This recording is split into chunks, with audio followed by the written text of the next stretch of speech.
Hello, everyone. Thank you so much for joining me on another episode of What Do You Know with Joe. I have the great Coach Michael Schwartz with me. For those of you who don't know, Coach Schwartz is the current head coach of my alma mater, ECU, and very excited to have him on. Coach Schwartz, thank you so much.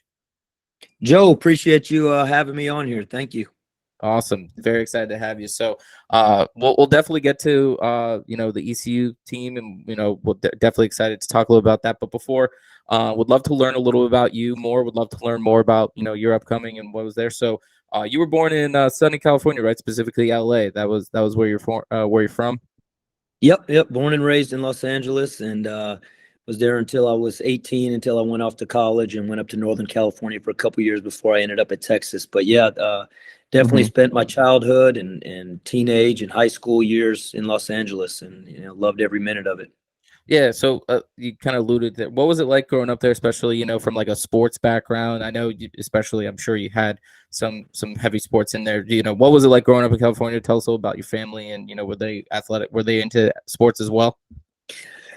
Funny enough, not a heavy sports family when it comes to that. In terms of my uncle and my grandfather really loved sports, and they were real father figures for me growing up. I have a younger brother who's a really good athlete. He ended up running track at Texas, and he also played high school football and college football prior to going to Texas. So, my immediate core group, again, my grandfather, my uncle, and my brother, avid sport lovers, but we didn't have anything in terms of basketball, or nor lineage in my family, basketball coaching or playing or anything like that. I think there was just this natural love for the sport, natural love for sports in general. I was able to play baseball, basketball, and football in high school, and just growing up, LA is a great place. The Lakers, the Dodgers. When I was growing up, the Raiders were there. There's great universities there. So it was obviously a huge part of my life. It was the biggest part of my life was basketball and sports.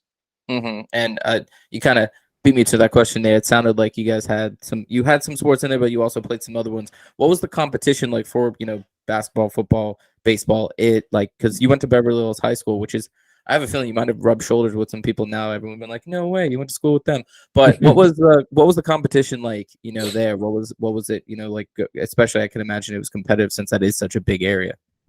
Yeah, and that was when I look back on it and I think about when I was in high school and the guys that I played against, and I think about Andre Miller, who had a long NBA career, a long NBA career, and a player by the name of Toby Bailey. And Toby Bailey was a great player at UCLA, and he was in the NBA. And Harold Miner was at Inglewood High School, and there was a player by the name of Stace Bozeman at Morningside High School that was a great dual threat player that ended up going to USC and playing basketball and football. And I mean, the list goes on. I mean, and as much as it was with high school competition, what you really got was the ability to be at UCLA playing in the men's gym there in the open run there, where the college players, high school players, and even NBA players would be there all summer.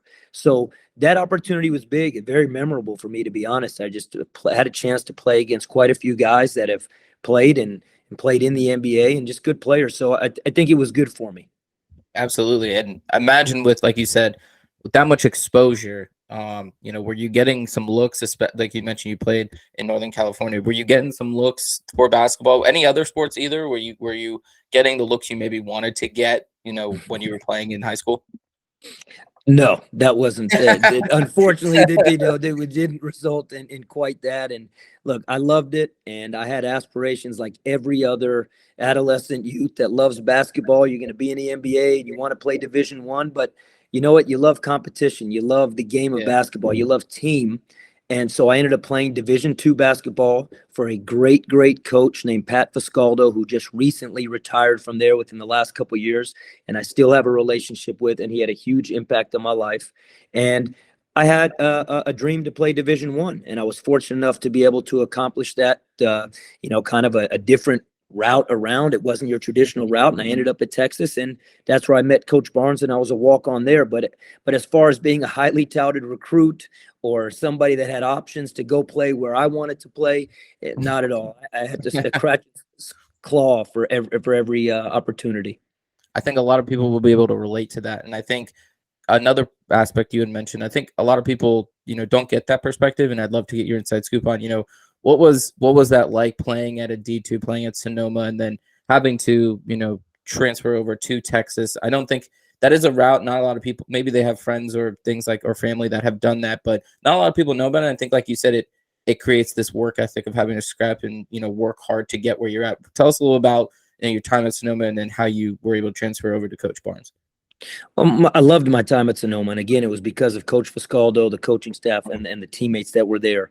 And I was honestly, Joe, probably just young and naive. And I had this dream of wanting to play Division I. And, looking back, it has worked out nicely. Obviously, I'm so thankful for it. But, taking myself back to that time, I don't know, maybe not leaving a Division II and getting an opportunity to actually play and be counted on would have been a great experience too. But you make decisions, and I did it. And, once I had an opportunity to be at Texas, it happened to be Coach Barnes' first year there. And the roster was depleted with the normal turnover that still happens these days. And so we actually, my senior year there as a walk-on, we won the Big 12 championship outright in the regular season. And we had 8 scholarship players on the team. And and we won the Big 12 that year, and Coach Barnes' first year there. And, we had some really good players, some NBA players on that team. We didn't have a lot of depth. But what I learned was just, in the end of the day, work ethic and what you set your mind to and how hard you have to fight for is really the bottom line. And it doesn't matter if it's Division II or at Texas. That just had to be my mindset. Absolutely. Absolutely. I think that, like you said, that work ethic, that mindset. Did you have aspirations of trying to make that jump to the NBA, or was it one of those where you were like, I kind of recognize where I'm at, and I think coaching might be the better avenue for me? Well, the simple answer to, do I have aspirations and dreams, Joe? I mean, I still dream about it. I still wish I was in the NBA as a player. But you know what? You hit a point in college where you realize that, hey, probably I got to think about what I want to do when my eligibility is up in terms of playing the game. And it was a very seamless transition for me in terms of knowing that I wanted to coach. I love the game. I love to compete.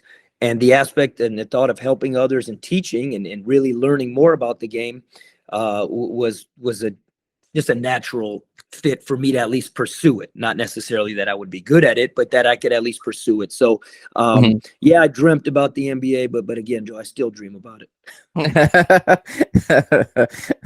That's, I don't know why I found that so funny, but especially after you got your degree and, like you said, staying around the game, and you made that connection with Coach Barnes, and we'll even talk about that down the road, especially because at Tennessee.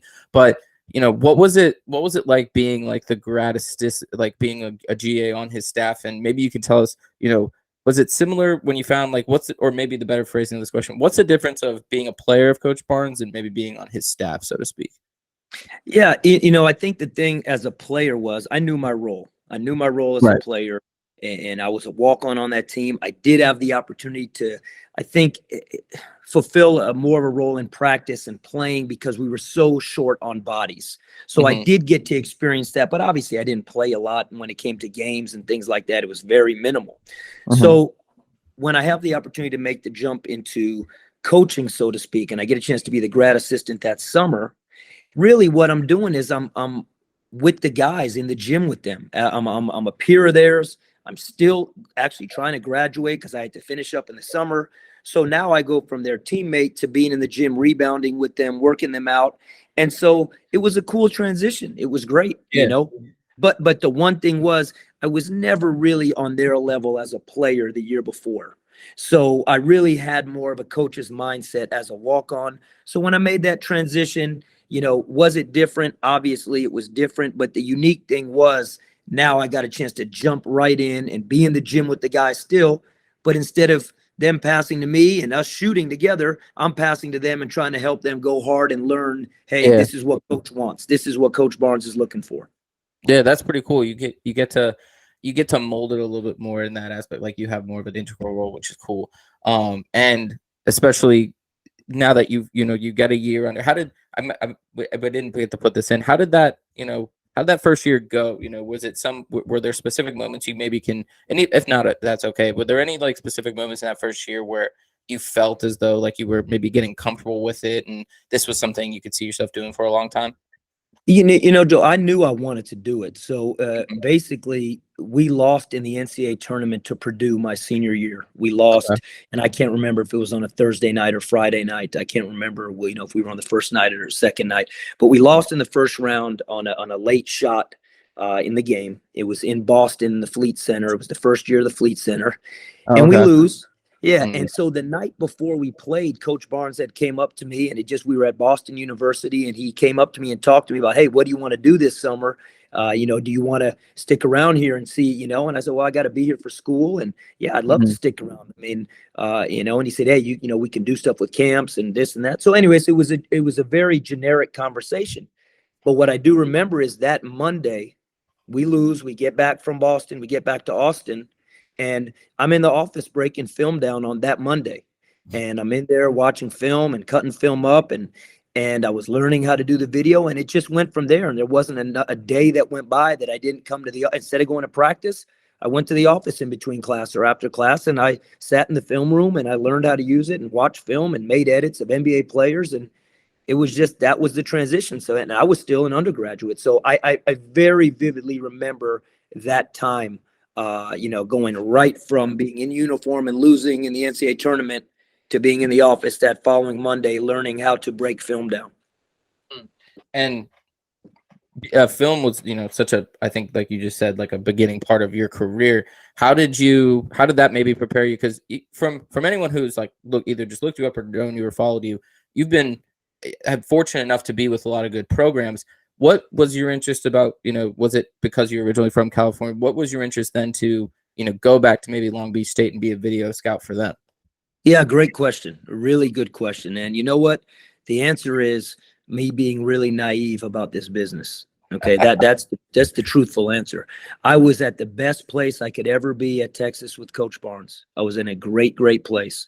I did not know enough about this business. My family was and still is the most important thing to me, and they are all in Los Angeles. So as a young aspiring coach, you feel like you can stay in coaching and you can go do it where you want to do it. Right, And that's just not the case. Coaching, right. you got to go where the opportunity is. And so I tried to get an opportunity at Long Beach State, and I left Texas. And looking back, it all has worked out, and I'm very thankful for that. But that probably wasn't the best move for me. But I did it Hmm. because I wanted to get back. My mom was there, and my brother was Yeah. there, and family. And so Long Beach State happened, but I actually was a volunteer at Long Beach State. They didn't have a Okay. position. I ended up not getting the position that I wanted when I originally was going for it. So I ended up having to volunteer there for a year, and I'm very thankful to Wayne Morgan, the head coach at the time, for allowing me to do so. Yeah, and I think kind of like a small tangent of that. I think one takeaway so far for people who have been listening to this is, one, you got to be ability to try, but two, also, I think a lot of people could definitely take away like having a strong work ethic and having that mentality of, hey, even if it, like you just said, I might not get a full-time position, definitely trying and definitely, get putting yourself out there. And, it might not always be, what you think. Mhm. You may not always, if you don't try, you may not know. And, like you That's said, right. you're fortunate to be in the position you're in. But I think it's definitely one, I think, especially, being younger in my career, having that, being naive myself, it's one of those things where, hey, you may fall and you may not think it's what you want it to be, but you got to at least try. No doubt. And and again, I don't know anybody, even really people that we all know and we all look up to as great success stories, that Hmm. haven't failed or made mistakes. I Right. mean, that is part of the process. That's part of the journey, and it really sometimes is the most important part a lot of time. But again, so it's not about the mistakes we make, and it's about how do we respond to them. Right. And so moving now that you wanted to jump back, you got to jump back to Texas. Did Coach Barnes, kind of open you with welcome arms, or was it one of those where again you kind of had to work your way back up, or was it maybe an easier transition back? Well, so after that year at Long Beach State, obviously it was a big part of me that realized, man, I would sure love to still be at Texas there with Coach and everyone that I knew there. And it just so happened that there was a staff position that Hmm. potentially was going to be available. And so, but we didn't know that for sure. So I went out there that summer and I worked camps and I did things like that and stuff I would have done anyways. Stuff Right. if there was no position. Coach said, "Hey, do you want to come work camps?" You know, back in the day, camps were a big deal. You go to places in the summer, you work camps, you volunteer places. Right. And so I worked camps there. So when I went back in May or June or whenever it was, I didn't know that I would be definitely back there the next year. That was not a foregone conclusion at all. I was in the next step of my career, and you're out there looking for what's going to be for that next season, for the 02-03 season. Where am I going to be? But in that summer, a good place to be was back in Texas because I knew Right. people, I had worked with them before. And at the end of the summer, or near middle, I should say more middle of the summer, he said, "Hey, this opportunity is going to present itself." And obviously that was a no-brainer, Joe. And I was very excited to be back. Absolutely. And kind of making might be a further jump in history. Before you also had some time around like USA basketball, working with their U20, or I believe it was U20 team, and you're around some of their you were around some big names around that time. How do you think that role kind of helped you prepare also for where you are today? It was such an awesome experience. And the way that happened was Rob Lanier, who's now the head coach at SMU. He was a coach when I was a grad assistant at Texas. He was an assistant coach there. And he had a relationship with some of the directors and people in the front office at USA Basketball. Okay. And so he got me as a grad assistant. He got me the opportunity. So one summer I had the chance to go not only be at the World Championship trials with the U19 World University Game trials in Colorado Springs, but I had a chance actually to be with a collegiate select team that competed against the U.S. Olympic team for 7 straight days. Wow. And then we went to Hawaii, and for 6 days we competed on the island of Maui, practiced every day with them, against them. And then on that night we flew and we competed on Oahu at the University of Hawaii's campus. We played a game. That was as that team was preparing for the Olympics that year. Yeah. So that would have been the 2000 Olympics. They would have been getting ready for it. So we actually, that summer, they were getting, so we did that early in the summer. But long story short, that experience was so vital for me because what it was Bob Huggins, Mike Jarvis were the two coaches. It was a physical medical trainer and myself. That's it.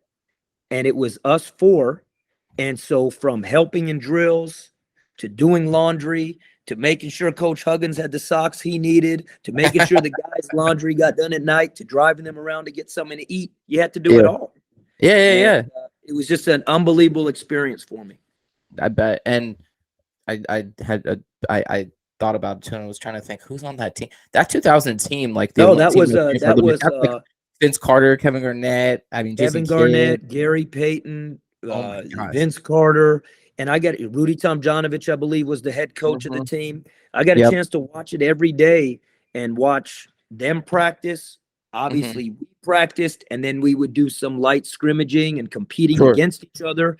And I got a chance to see a lot. And I'm a young guy, and in the evenings in the hotel lobby, all the coaches would get together, and you would have front office people, you would have the coaches, you'd have the NBA coaches, the college coaches, and just watching that interaction was, I was just obviously wide-eyed and watching, but great memory, and just thankful for it. I can't imagine watching some of those, because that's like when those one from a scrimmage perspective, those players are like in their prime, even the U20 guys that you were coaching with, but then also, like you said, the you can't put a price on the value that you learned from just sitting in those hotel lobbies. And that's right. Just observe it. It's just trying to be a sponge, soak all that up. So now moving more, especially as you're, USA's done, you're back into coaching, you're jumping around to different programs. You're in Miami, you're with Tennessee, you're with all these great programs. You were given more and more responsibilities as your career goes on naturally. What are some of the skills, and a lot of people will attest to you for your defensive capability and what you can analyze with the defense. What are some of the skills that you bring in when analyzing a defense? It's not the total secret sauce, but what are some things you look at when you're trying to look at a defense and analyzing a competitor?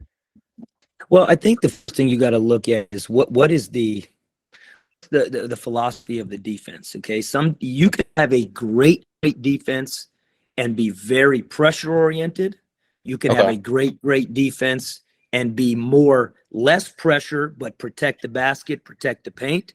You can have a great defense with changing defenses up and you keep teams off balance. So the first thing you're going to look at is, are we dealing with a high pressure? Are we dealing with something where they're going to try and run us out of our offense? Or are we Sure. trying to run someone out of their offense with pressure? Are you doing it with keeping them off balance, maybe giving different looks, man, zone, different man-to-man looks? Or are you more of a protect the paint defense, a team that's going to keep the ball in front and force contested jump shots? I don't know if any is better than the next. I just know that that's the first thing probably defensively you're looking at. What style of defense are we going at here? Like a blitzing defense in football versus a contained defense. Right. You're just looking at the different style so you can say, hey, here, what are we up against? Right. And I think honestly, some of that sounds like you could apply that to some things in life. Just kind of what are the first things you're trying to look at from any sort of competition. But similar kind of question. Do you take kind of that same because similar to how you analyze defense, you're very highly touted about how you recruit. Do you look for similar kind of things when you're recruiting players? Not to like get into any specific names, but just the general sense of when you're trying to look at a guy, and what are some of the things that you first kind of try to take a look at? Yeah, no, I think that's very, and I'm gonna be totally transparent with you. I think we try, and our whole thing here is these four things. We're gonna look at the character of the prospective student athlete, number one. Okay, that we really want to see that. We're going to look at the competitiveness of that student athlete. And again, you're going to do your best to evaluate that. You have limited opportunities. You're trying to gain what you can through talking to people, watching them play, watching them practice, but character them as a person on and off the court, the competitive spirit that they have, the work ethic that they have. Again, something that in recruiting, it's a challenge. You're doing your best to find out the work. Right. You never truly know until someone is on campus. And then you really know when you go through adversity together, really what a person is made of. But you do your best to find this out in recruiting leading up to decisions. And then the last thing is the humility. One thing that I do struggle with a little bit is an extreme high ego, because I think a high ego can be detrimental to a team. I think great confidence can be confidence combined with humility can be a championship type formula.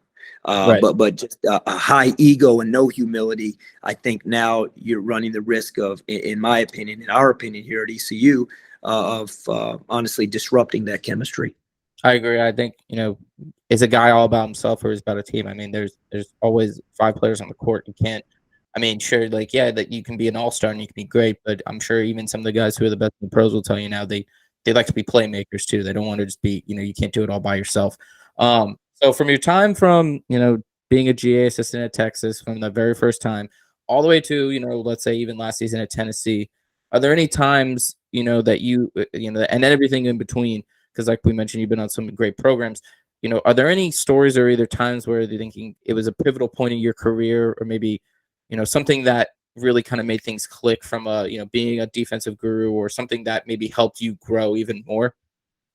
Yeah, I think just you saying that right away, I could point to a few things. The experience in 03, getting a chance to make it to a Final Four and be there and you win first weekend of the tournament, you win 2 games. Second weekend, you win 2 games, and now you're playing against Syracuse in the national semifinal against Carmelo Anthony and being right there in New Orleans. That was an experience that, it could be the only time you ever get a chance to taste it. And a lot of great coaches and players are a part of this game that have had a lot more success than I have ever had and have never been able to taste that because it's that elusive of an opportunity. So that's one that I remember.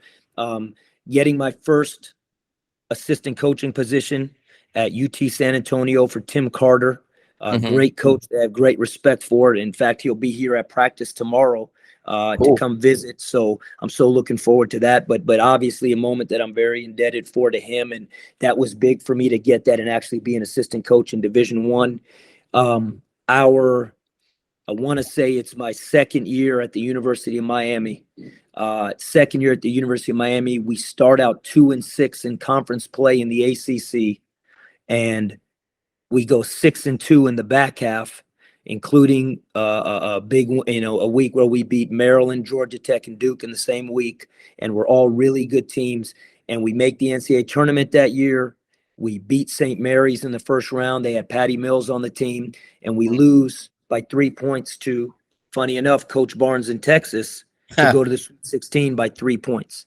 So that is a moment that I'll always, that year, that season was, that was just something very strong for me.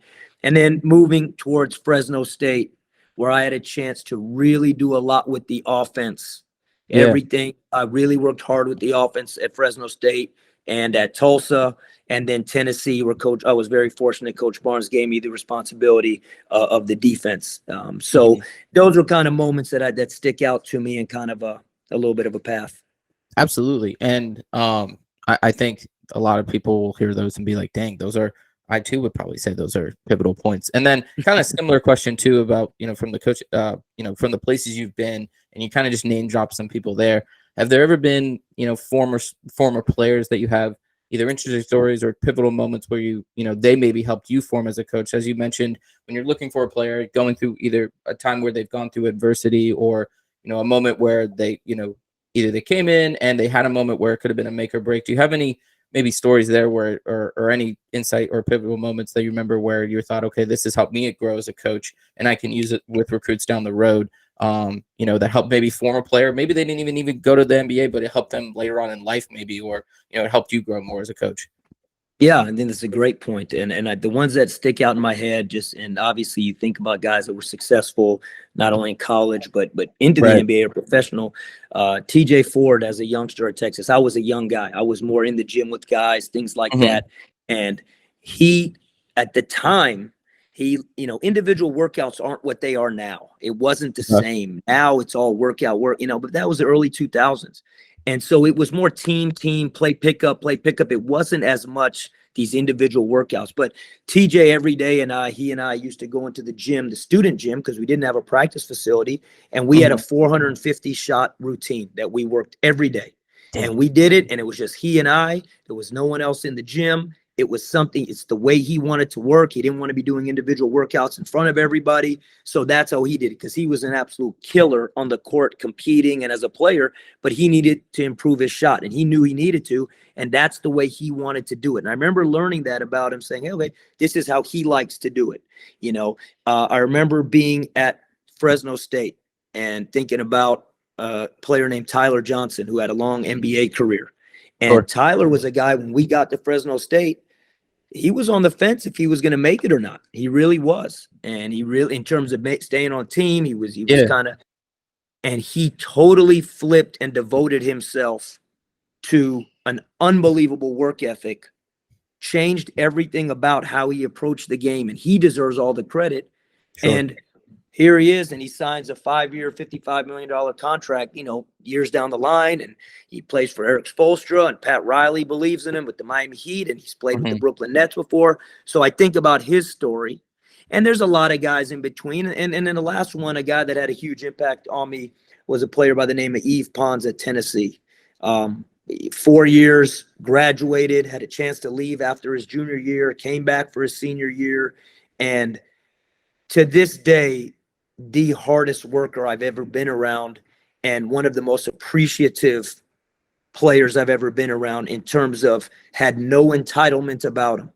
Just went out, and his work ethic was second to none. And he and I are still very close to this day. He plays in Paris for Asvel Paris, Tony Parker's team, and he was with the Memphis Grizzlies last year. But there's so many great stories, to be honest with you. We could name a lot of players' names that have impacted me, Joe, way more than I've impacted them. But those are three just very stories that I could think of off the top of my head. And I'm, just to what you said, to give you credit too, I think on the flip side of that, I'm sure there's many players that I could speak to that would thank you, Coach Schwartz, for, the impact you had on them. And I think, that kind of situation can sometimes go both ways. And you both, the right thing you can do is just have that mentality of, selflessness and, wanting to help the other person. And now part of the conversation that I'm really excited to talk about is your time with ECU. So, are you excited about the job? Are you ready to go? Or, tell us, I know we can't get too much into the details, but, was it one of those things when you saw the opportunity, you were like, I want to jump on that? Yeah, I'm so excited to be here, Joe. I mean, the dream come true in terms of not only having a chance to be a head coach at a Division I program, but even more so a place like ECU, a great program. There's great people here, great leadership here. You know, this conference, it's a great basketball state. There's so many great things about ECU and this opportunity that, yeah, I mean, I think you could tell I'm really fired up about it. And in terms of the opportunity, I think one thing that, you know, this is my 24th season. Okay. Yeah. I didn't, you know, did not, you know, become a head coach or do by just being in a few years, or like, this has been a long journey. And Yeah. throughout the journey, what I realized is, you know, the best thing I can do is just try and prepare by keeping my head down where I am. So there had been other times where I had been involved with jobs, not gotten them, or wanted to be involved with the job and I couldn't, or maybe a job was there and it wasn't the right one. And what I realized is the only thing you need to do is keep your head down where you are, do what you're trying to do, stay in that lane.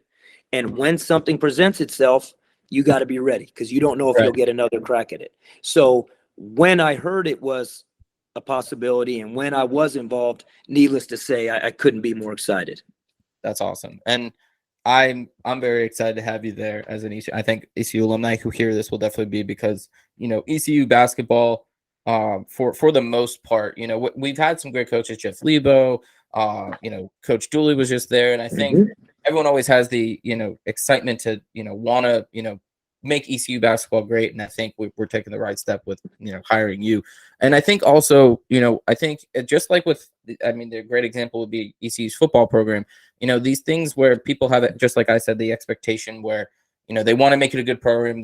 There's a lot of possibility there. These things take time and it's a progress. You know, what are some of the things you're trying to bring to the ECU program? I think we talked a lot about some of where you've come from, but, you know, what are some of the things maybe early on and even down the road? What are you trying to bring to the program and, you know, maybe be a little bit different than the past?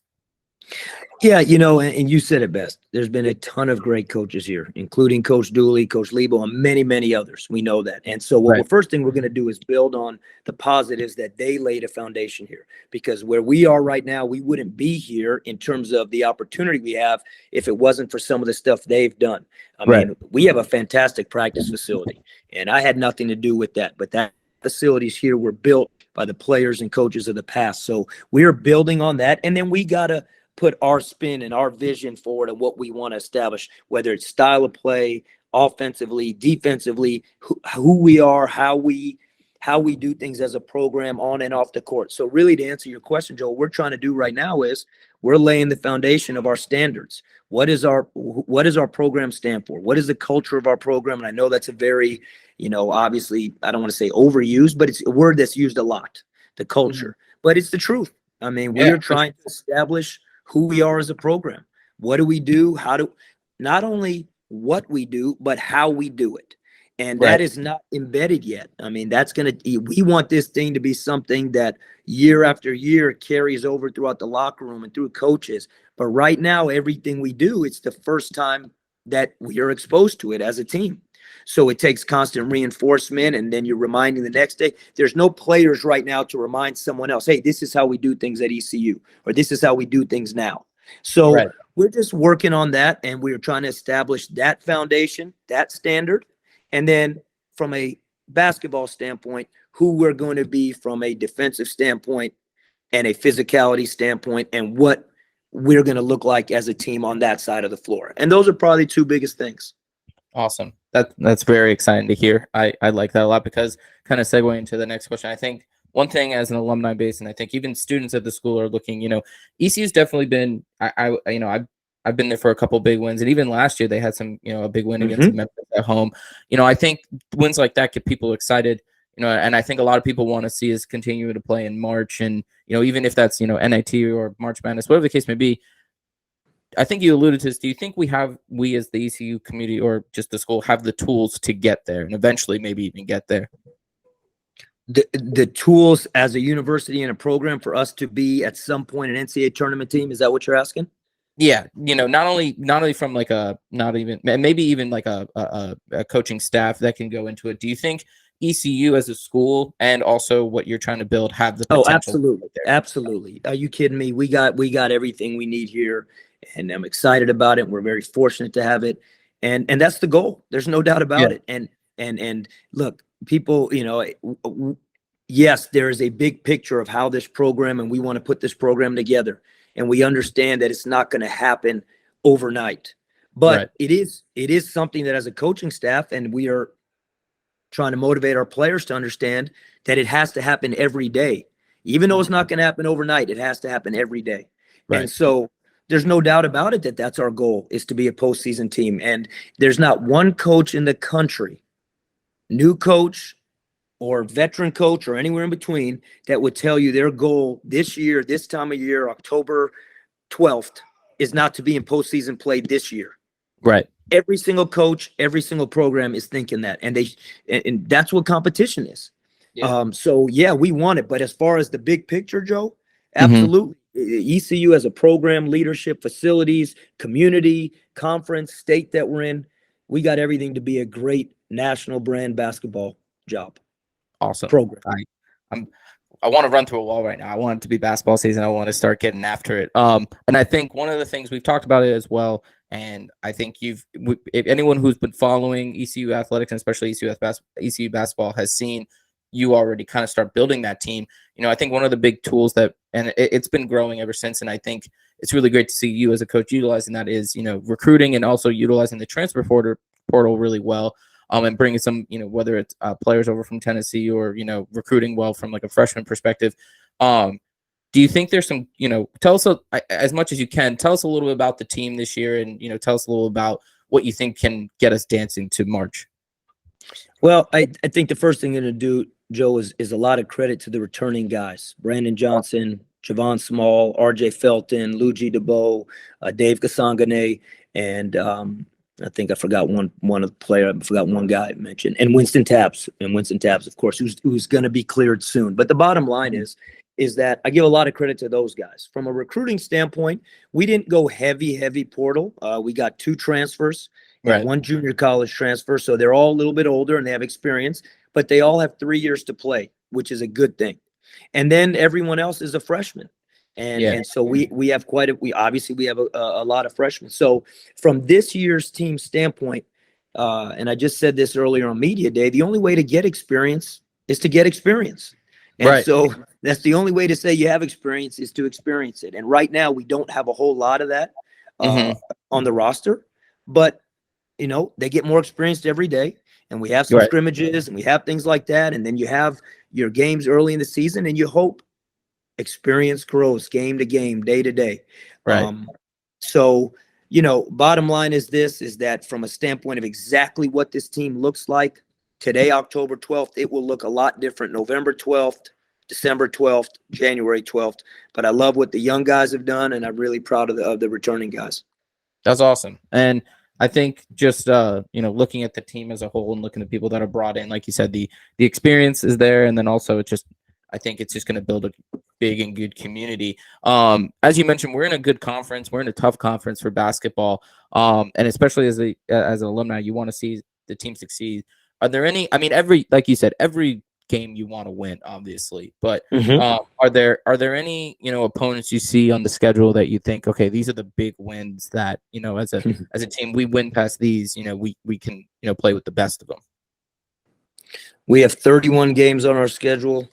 I'm going to tell you, Joe, from the first game to the last game, every game is hands down the biggest game of the year, period. There's not an opponent. You can take the jersey off the front and just put whoever you want on that. Right now, every single game, we're trying to approach every day of practice like that in terms of whatever we're doing. So I couldn't even tell you by looking into our schedule and saying this game means this or this game means that. I don't know, as a program, if we're fortunate enough to be as successful as I believe we can be, if we'll ever think like that, but I sure as heck know we don't now. That's awesome. That's good. That's good to hear. And especially, like you said, any win should be a big win. Like you said, we need to just flat out go try to beat anyone. And now kind of move into some stuff. I appreciate you kind of diving in. I'm really excited about this year's team and about what's to come. I'm very, when I found out you were being named the head coach of the school, that makes me as an alumni very excited. I think a lot of other alumni feel the same way. Kind of moving away, of course, and kind of moving away now from the court. What are some things that are important to you? I know you mentioned family, as one of them, but what are some other things maybe that, you you do to maybe get away from the game, or that you like to do in your free time, even if it is staying, just watching a game on TV? What are some things away from the court that are important to you as well? I'm a fairly simple person, Joe, to be honest with you. My family really, that's what it's about for me. And that, whether it's with work or without, meaning, I'm very happy if I'm watching film and I have my daughters with me while I'm watching film, or my wife with me. I'll do a lot of stuff where I'll be sitting wherever they're sitting and I'll be doing what I need to do. So spending time together is big. And again, obviously there's different times a year where you could spend more time together because maybe it's out of season or off season or whatever it may be. But even in season, just, any free time I do have, I like to be with them. I am an avid sports nut, kind of like we talked about at the beginning. I love baseball. So this is an awesome time of year in the baseball playoffs, and the Dodgers are in the playoffs, and I'm a Dodger fan. So I love the playoffs, and I'm into that. So, but outside of that, if I get a chance to watch basketball and I don't have to think like a coach and I just get to watch it, I enjoy that. That's awesome. And I have 3 dogs, and they're big ones, and I love them too. That's all. I'm a dog man myself, and like you said, I have them right here. My Yankees won last night, luckily. So I see that. I see your Yankee. I see it there. There's nothing, like you said. There's nothing, even for like a avid baseball fan. There's nothing quite like playoff baseball. Anything can happen. Any team that gets in there is a contender, and I think it's very applicable that and it's a brand new day every game of the series. I mean, especially as a Yankee fan, I'll tell you, back in 2004, like that was hard to watch, being up 3 games to nothing. So, and I'm sure as a Dodgers fan, not to bring up any harsh wounds, it's you guys finally won one, but there were a lot of years where it was like, come on, like let's get this. Well, you know what, hey Joe, maybe we'll get lucky this year, and we'll see what everyone's been waiting for: a Yankee Dodger World Series. Oh, I'll have to have you back on for that too. We'll have to chop up the series. That basketball. Either that or I'll see you in the Bronx. We'll find a way to get up there. That would be. I was gonna say that would be intense too. But like you said, I'll give it to you as well. Like if the Yankees are winning, I'm fun to be around. But sometimes it's competitive. It's fun. I have some. But he's an EC alumni as well. He's a huge Dodgers fan as well. So we'll have to get that going for sure if it happens. Awesome. A lot of history to that series too. That would be crazy. That's right. But you kind of mentioned it as well, and I just recently found out with my wife, we're expecting our first daughter.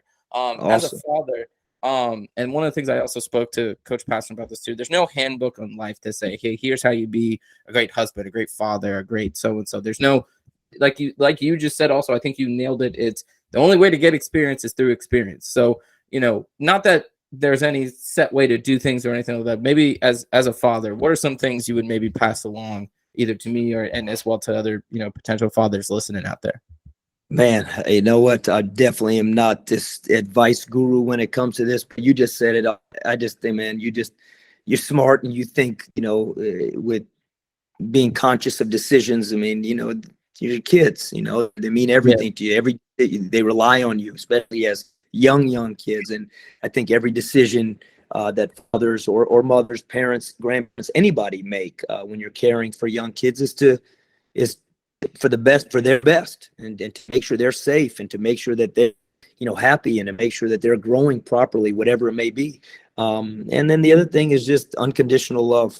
I think unconditional love really is the most important things that any son or daughter deserves. I definitely don't have, my kids were up way past their bedtime as little kids all the time. And, so I'm definitely not going to be the one to say this is the parenting guide, but I know if you love your family and you love your kids and you look out for them, and I think it usually works out. That's good to hear. And I think she hasn't even popped out yet, but I already love that little nugget as much as possible. And I can't wait to be here. But last before, it's a crazy kind of question, and I ask it to everyone, but last thing I want to, are there any, topics or interests, you wish to shed some light on or that are important to you? This can range from anything like a charitable thing, or it could be as far as like, you just wish more people watch D2 basketball. One of the guests I had on who's he's currently playing in the MLS, but his big thing was he wished more people knew about college soccer, and, that was his thing. Is there anything important to you or topics, anything like that you wish more people knew about and shed some light on? Yeah, I don't know about, wish knew more about. I think mental health is a really important thing. I think mental health is something that I think as leaders, as adults, I think if we can help understand that there's no stigma to it, there shouldn't be. Yeah. I think being able to be vulnerable and being able to talk to people and help people feel good, because the most powerful thing in the world is your mind. There's nothing more powerful than your mind. And when Yeah. people are going through difficult times and it's more based on that, and they feel like they have nowhere to turn to, they feel like, I don't think that is, I think that's right. I think you really Hmm. wish people can feel comfortable getting help. And I know this, it's getting so much better. But Yeah. it is something that's very important to me and my family, just in terms of people understanding that, hey, it's okay to struggle Right. and through that, and you have people around you, that's it. And then the other thing is this. I think one thing people don't realize in college athletics is what players go through on social media. I think Oh it's yeah. something, I don't know if it's something the average fan thinks about, that when a player may be struggling, or a player has a game that's memorable in the wrong kind of way, the Oh yeah. stuff that they go through and hear, it's throwing blind darts. It's throwing Hmm. darts, and then and you're covered up, and you can say what you want, do what you want. You can hurt people's feelings, and there's obviously no repercussions on it, and it's Yeah. just it's unfair sometimes. And so I do try and take that into account with our guys, and I think that's an important aspect of college sports and even pro sports that I wish was more under control, to be honest. I think one, like you said, I've seen professional. It's so much easier, and for someone also, for most of the time, it's an average Joe who's sitting on the couch who's never ever been in a situation like that. Yeah, it's easy for them to sit on their couch and type something that's not necessarily positive and mean. And I think it's very also on point that you bring that up. Especially, I think a lot of people around the country now have been, if they follow ECU football, we have our kicker has been in that situation this year, and I think a lot of people, it's easy to say, hey, like, why isn't he doing better? But at the same time, too, he's just a college kid trying to do his best, trying to do what he can. And, it's easy for other people outside and alumni and to say, hey, like, this guy should transfer. And it was kind of sad to see, even at some points, like, the organization has met like Facebook had to disable comments on his Instagram because people were just writing so many terrible things and going on. Like, it should never, as an adult, you should never have to go to like a kid and like go to them and like go post on their page and go do something. Like,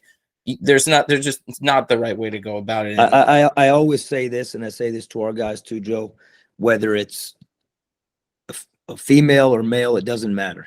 Just take a step back sometimes and think, well, if that was my mom, or that was my dad, or that was my oh brother, or yeah, that was my sister, how would I feel if they were hearing that? And if yeah, you sometimes forget about yourself sometimes, because I think the most powerful thing is to think, what if your kid, or what if your mom or your dad or your brother or sister or hmm, someone in your family was going through something, and receiving that kind of criticism in that kind of, kind of vicious way. I always ask our guys, just imagine if someone was treating your family member like that. How would yeah, it make you feel? And it's just something. But anyways, yeah, agreed, he's gonna bounce back, man. He's a tough kid, and they're a absolutely. tough team, and he's gonna bounce back. Easily for sure. And thank you so much for sharing that. I think a lot of people will resonate with that and want to get into that. And then my last question I have for you before I let you go, I can kind of see in the back of my mind behind you, people shooting hoops, getting ready.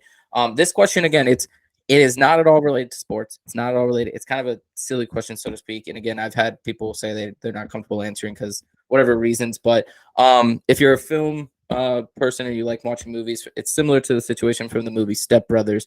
And it is a kind of thought-provoking question. It's interesting. You may, again, don't feel as though you're obligated to answer it, but in that movie, there's a scene where, they go to a playground and a bunch of fifth graders try to fight them. And they're adults and they try to, fight back and they take on as many as they can. In that kind of similar situation, how many fifth graders do you think you could fight before they overpower you? You know what? What were the guys' names? What were the guys' In the names? movie, it's there's Brennan and Dale, but it was a Will Ferrell movie from John C. Oh, I know, I Riley. know, I know. I Yeah, know the movie very well, yeah. Joe. I'm a huge Will Ferrell guy, but I know either Brennan or Dale, I haven't seen it. I might have to Yeah, brush up on it. Was really saying, "Hey, these fifth graders are there. Let's yeah, take the long route." It's Dale, Let's right? take It's Dale because he's Dale like, all said, right, let's Chris take the long. Cardocki. You know what, Joe? I'm at the point in my life that if I know some fifth graders want to attack me, I'm just going to go ahead and take the long route around. Take the long way home. I agree. I don't need to go to the jungle gym and mess with. And I remember what those fifth graders tried to make one of them do. They pinned him on the ground and they tried to make him do something. Yeah. Mhm. So I'm just Mhm. I'm just riding my bike the long way around. No reason to I get respect into the answer. Fifth graders, and you're from a recruiting standpoint, you probably fifth graders are built a little bit different now. They're a little bit bigger. They're big now. They're huge. I mean, I don't want to mess with them either. They got to keep that head on a swivel. They're quick. Yeah, I appreciate you answering that because it's one I love. I've asked that question to everybody, and it's just fun to hear people's reactions sometimes and see what they can say. But I appreciate you partaking with that. I agree. Sometimes that's just also the higher road to take. Just not even just go avoid it. Not even need it. There you go. But no, thank you so much for joining me, Coach. I can't thank you enough. Before I let you go, is there anything else you wish to say, or if anything you wish to add on? I don't want to take up too much more of your time, but this was great. I can't thank you enough for joining me. No, man, it was one thing only. Go Dodgers, as I see you're Yankee, and more importantly, go Pirates. Oh yeah. Go Pirates for sure. We'll be watching. We'll be making sure. I mean, you may see me in a game down the road, and we wish you nothing but the best of luck, best with this season. We know the program's in good hands, and especially after this episode, I feel even more confident about that. But with that, we thank you so much for joining me, Coach Schwartz. I appreciate it. Everyone listening, go check out the ECU team this year. We're gonna be fighting this year. I think we're gonna be a contender. Definitely one of those teams people sleep on and need to start showing more respect to. But Coach, thank you so much for joining me. I really appreciate your time, and I can't thank you enough for joining me.